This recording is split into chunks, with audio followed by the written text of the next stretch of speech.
I guess it's like a rebrand to it, because initially it was just solely about like mental health, stuff like that. I think that the reason that I had stopped the YouTube channel though, generally like being active with it, I think that commonly I try to like run away from like who I am. It's like a weird situation. I feel like that was a little too much pressure. You know what I'm saying? Because then I started having people reach out to me about questions or this, that, and the other, how this video affected them and stuff like that. And I don't know, like as much as like I think that because people now are looking at those videos for like validation and inspiration and stuff like that, and really in reality I started these videos for validation and motivation for you to get it for out my own self, you know, like because much people act like they don't want to be validated by others. You know, validation is a normal feeling in life. You know, that's why we are social media. You know, we're such in the social media age. We look for validation. That's how we know that we are achieving certain things by likes, by comments, by inquiries, and all that type of stuff. So I think that was my biggest takeaway, and I feel like it was overwhelming. And I think I try to escape into other aspects of life, and then it's like that shit don't never work out though. It never works out. So like then I end up right back here and drowning in like feeling like I'm not doing anything, but it's like things I could do. And this is one thing that I could do. I just wanna be free. Finally, I wanna be free. I wanna be free. Yo, my name is Eva Darwin, and I'm a loctician on the south side of Chicago. I'm somebody that I have mental health issues. I go to therapy weekly.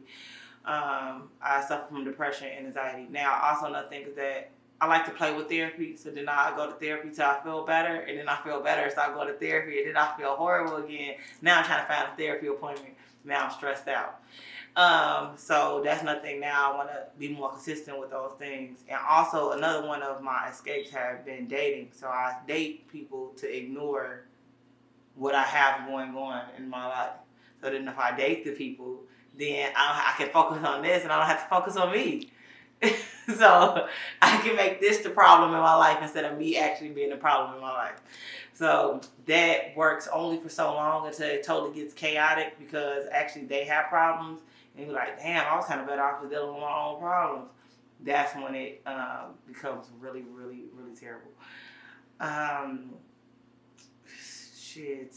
I don't know. I think, I don't know, because it's like, in certain aspects I want to film like the things that I do on a daily basis. It's like, what do I be doing on a daily basis? Well, today I probably would have been at work. And at work I had a lock start appointment. They canceled, and that worked perfectly fine for me. So I will say I clean my house, but I don't clean my house. A lot of people that know me know I do not clean my house. I am not a house cleaner at all. I hire people to do that. I have a washer and dryer, and I struggle to use it. I don't know what I do. I sleep a lot. I talk a lot of shit. I no longer drink, and I think that with how life is, this probably what is like day 471 or 472, and I think that's really stressful because life has been kicking my ass since the 1st of January. And as much as, you know, people go sober, they always want to say like, you know, it's the best, and it is the best decision I made. However, was I having fun when I was getting drunk? Yes. Do I miss it occasionally? Yes. It's just like any toxic situation. You miss it at one point. And yes, I do miss it. I wish I could just go grab a drink sometime, but I think my discipline is outweighing my need for comfort. And that's the only reason I have not grabbed a drink, because I've been so close. Actually, the other day I was really stressed out and someone offered me a drink. And that was the craziest thing. And I said, I don't drink anymore. And I was so proud of myself because I smelled the tequila. The drink was so close to me, I smelled the tequila, and I could have took the drink. So I think that is a big one, like a big thing like that. Now I really have to deal with myself, and I think that, you know, like what's making this time period so much harder than any other time period. I told Yeo the other day, everybody know me, know Yeo. You know, we work together, that's my brother. So like, I told him the other day that I haven't felt this overwhelmed since Luther passed away. And I realized that it's grieving, like I'm grieving, but I couldn't figure out like what is this grieving. It's like maybe I'm grieving the previous versions of myself. Maybe I'm grieving what I used to do, my old habits, people that I used to deal with, things that I would accept. And it makes you uncomfortable. It makes you very lonely, because now it's like I can't be lenient with myself no more. I can't bend the rules because I bend the rules and then I end up, once you bend one rule, you bend the next, and then it's a domino effect of the things that you end up dealing with. So then I'm back to where I am. But once again, with these videos, I never make the videos to inspire others. I make videos to kind of get what I need to say out. And if you can relate, you do. If you don't, that's fine too. You know what I'm saying? If you just think I'm cute and you tune in, we work with that as well. This is the wig I just got off of Amazon because, also, before people get to asking, I've been wearing wigs a lot because my stress levels have gone so high that I have had hair loss due to stress. So that is the biggest thing. So even though I wear a haircut, my hair isn't growing how it used to grow. Now I went to go see a doctor with a dermatologist, and it is stress, and I think it's just figuring out 30 is different than every other year because it's a new decade. When I turned 20, I didn't have these same feelings, but I was 20 with the infant. So once I had my baby, I had the feelings of what can I do with life. She's turned 10 this year. And it's also like, well, what do I do with life? I mean, I feel like I do show myself grace, so I think I've done remarkable in the last 10 years of her life, to make her have a comfortable life at this point. She didn't see mommy struggling. She don't know what it is to struggle, and it's just like how my mother did, with me. She conditioned me to feel like life is not a struggle. However, I'm more open with her, and I allow her to be more open with me. And it could be because it's just the two of us. So she is able to ask me questions about my life and about my earlier years. And she's able to ask me questions about her dad. She's able to ask me 1,000,001 questions. She's able to express herself. And she knows how to respectfully express herself.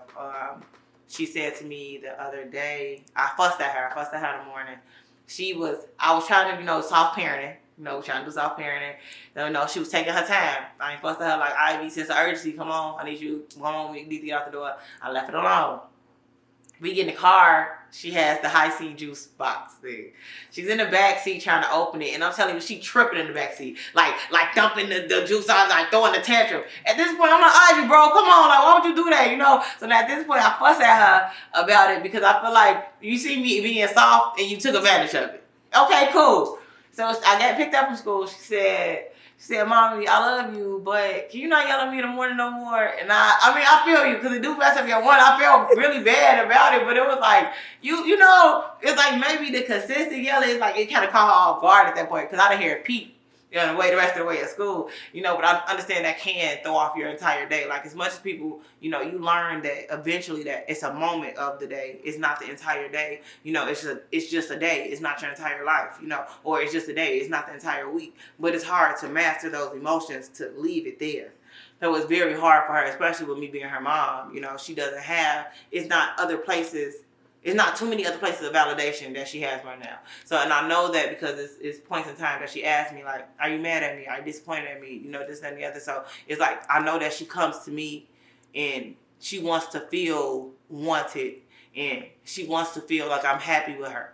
So that's something that I work on, not being frustrated with her for learning how life works. So we definitely go through that a lot. So she definitely asked me 1,000,001 questions all the time. What was the worst year of my life? What was the best year of my life? She asked me what was the best year of my life, and I'm not sure if I was supposed to say the year that I had her, but I was 20, turning 21. That shit was rocky. That shit was on the rocks. Like, baby, I was there. Like, you are the best moment of my life, but the best year, nah, that wasn't it, babe. That wasn't it. That wasn't even close to being it. That was crazy. That was like, no one talks about how crazy it is to have an infant, bro. Like, the kid is cool. The kid part cool. Like, having this great 9-year-old, is amazing. I had this 9-year-old that likes math and science, that has blue locks and shit like that. She cool as hell. She likes anime and stuff, and she asks me 1,000,000 questions. Like, she's very outspoken. She carries herself well. She carries herself like she knows who she is. So like, I love that. You get what I'm saying? And I think she carries herself very similar to her parents. And in a sense, so when you are picking the other parent, that does matter. Like, even though me and my baby daddy haven't seen eye to eye, I think he was a great counterpart into having a child with, because the child is amazing. However, to have a damn infant, like, the beginning of the shit is insane. Like, I'm gonna sit there with this baby, the baby like crying and shit, and like you can't say nothing, you don't go to sleep. Like that's crazy as hell. Then it's like it comes into this big thing. That's why I understand postpartum so much. It's like what's the light at the end of the tunnel, you know? And sometimes we don't realize that this is going to get easier, or we don't accept things. Even though I had a great baby, I realized that some people don't. Some people had a baby that cry all day. Some people had a baby that fuss all day. Some people had a colic kid. The kid doesn't eat anything. You know, Ivy was a very happy baby, a good baby. She went to sleep. I didn't like deal with, even though I was dealing with the chaos of life and struggling and being a welfare mom, I didn't deal with going home to a baby that didn't seem peaceful as well. So it's like, I see why women don't want to have kids. I see why people don't want to have more kids. And I see like postpartum and people don't help you with that shit. You know, they expect you to get better, and then it actually gets worse, because even though your kid grow out of that, you know, that's your first memories of the situation. So it totally messes up sometimes the entirety of that parent-child relationship, and even into adulthood. And then moms never really sometimes acknowledge it. They don't acknowledge it because they don't know, they don't understand what they went through.